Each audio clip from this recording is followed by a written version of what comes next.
On November 9, 2010, a powerful explosion shook the DuPont chemical manufacturing plant in Tonawanda, New York, a suburb of Buffalo.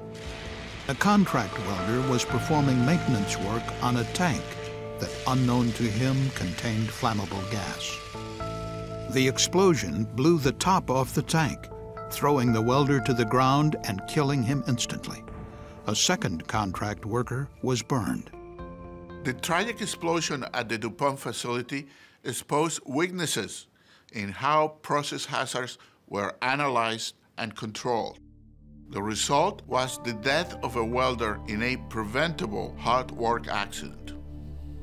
Hot work accidents occur when workers are welding, cutting, or grinding near flammable vapor and were the focus of a 2010 CSB safety bulletin. Deficiencies in the safety management of hot work were among the causes of the tragedy at DuPont.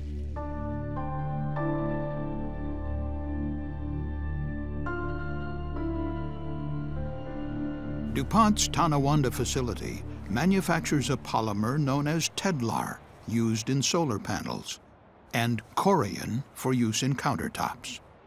The process of producing Tedlar began with a chemical reaction to convert flammable vinyl fluoride gas into a slurry of polyvinyl fluoride polymer, or PVF, in water.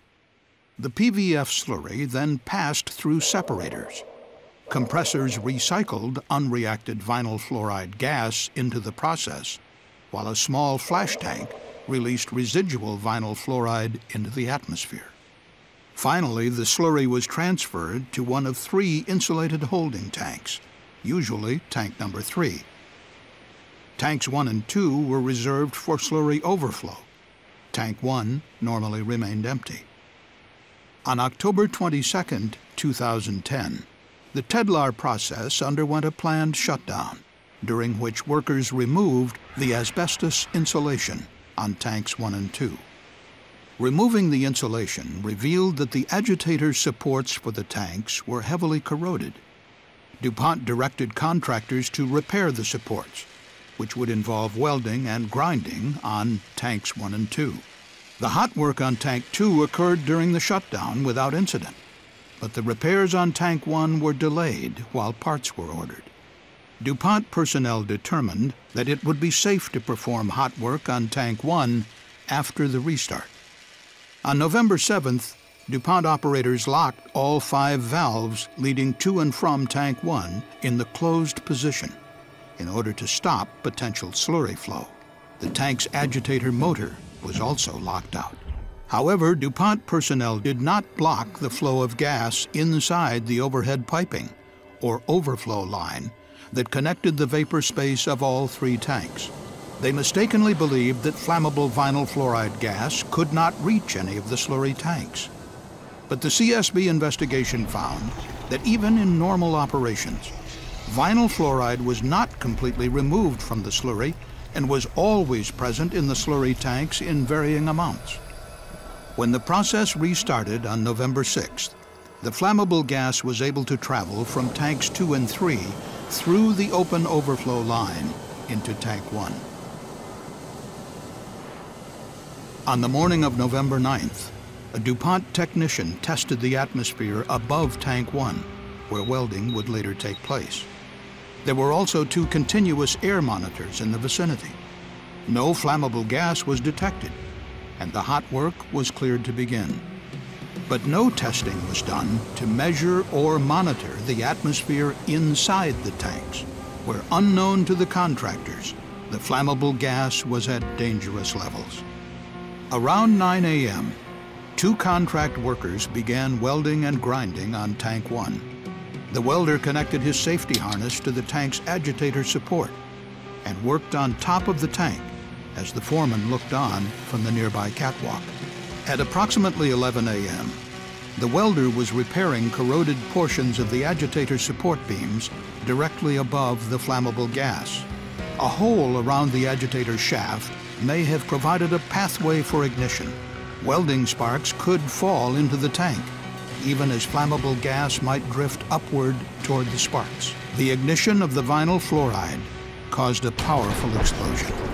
The force of the blast blew the top of the tank almost completely off. A flash fire erupted that consumed the flammable gas and quickly burned out.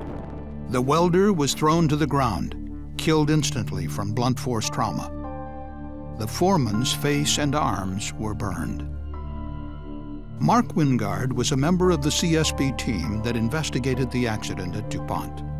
Had DuPont technicians tested Tank 1 for a flammable atmosphere, they would have known that any hot work presented a serious explosion hazard. But plant engineers did not realize that significant amounts of flammable gas could be present in the slurry tanks, and the testing was never done. DuPont regarded most of the Tedlar production process as covered under the OSHA standard for Process Safety Management, or PSM, and therefore subject to stricter operating and maintenance requirements. But DuPont personnel did not include the slurry tanks in the facility's PSM program. In a 2009 process hazard analysis, DuPont erroneously concluded that flammable vinyl fluoride gas could never reach the tanks in dangerous quantities. We found that the contractors did obtain hot work permits for welding on Tank 1, but those permits were authorized by DuPont employees who were unfamiliar with the specific hazards of the process, and the permits did not require testing the atmosphere inside the tanks. Two additional factors may have contributed to the tragedy. Prior to the explosion, DuPont personnel had discovered that slurry tank number 2 had a hole in a liquid trap, which was designed to prevent the flow of gas from the flash tank. Without a liquid seal in the trap, there was an additional pathway for vinyl fluoride gas to flow into the tanks. However, this hazard went unrecognized, and DuPont engineers concluded that it would be safe to return the tank to service. No formal management of change review was conducted. Further adding to the danger, on November 8th, there was a malfunction in a compressor used to strip vinyl fluoride gas from the PVF slurry.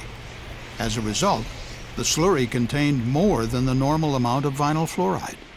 Once again, DuPont personnel did not formally analyze the safety impact of continuing to operate with a malfunctioning compressor.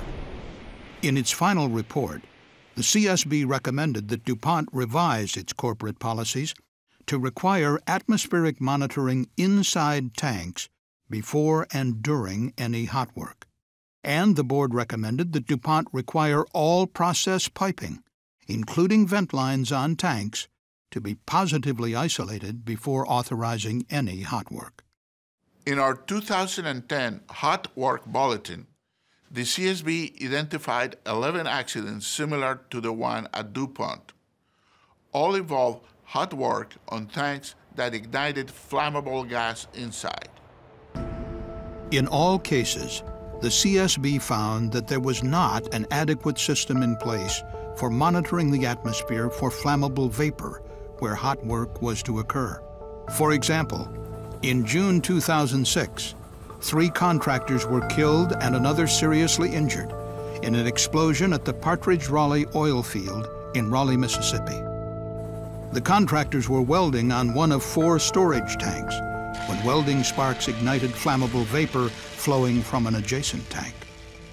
As was the case at DuPont, no monitoring was performed to test for flammable gas inside the tank, and piping to the adjacent tank was not isolated.